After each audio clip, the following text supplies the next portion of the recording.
so এইখন গাড়ী আহিছিল মোৰ লগত আৰু গাড়ীখনৰ এইটো ফ্ৰণ্ট সাইড আৰু এইটো ৰাইট সাইডটো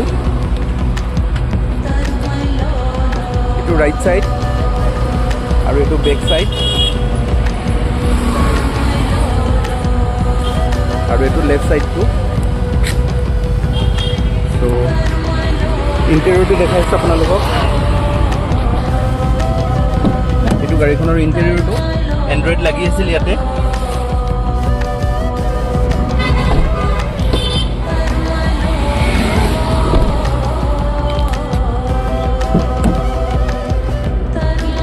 বনেটটো খুলি দেখাই দি আছোঁ আপোনালোকক 4টা পাৱাৰ উইণ্ডো আছে power steering AC music system গোটেইখিনি আছিল আৰু এইটো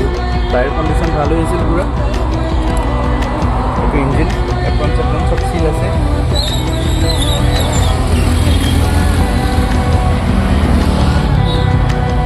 নাম্বাৰ প্লেটটো ভাঙি আছে ফ্ৰণ্ট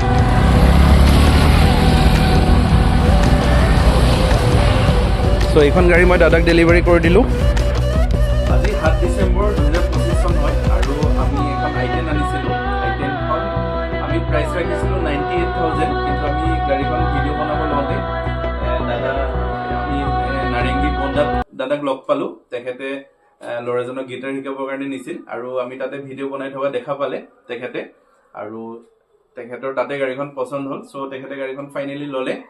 আৰু গাড়ীখন আমি তেখেতক সেল কৰি আছোঁ 85,000ত তেখেতক দিছোঁ 2012 i10 মেগনা হয় গাড়ীখনৰ ফটোখিনি আপোনালোক আৰু ভিডিঅ'টো মই আপোনালোকক এড কৰি দিম আৰু তেখেতক লগ পাই বহুত ভাল লাগিল দাদা থেংকছ আৰু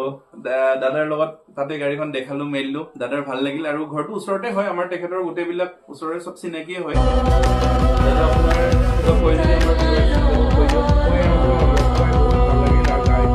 আপোনালোকে ভৱিষ্যতে যদি কেতিয়াবা গাড়ী কিবা ছেকেণ্ড হেণ্ড গাড়ী বা নতুন গাড়ী ল'বলৈ এওঁকে কণ্টেক্ট কৰিব এওঁ কেতিয়াও আপোনাক নঠগায়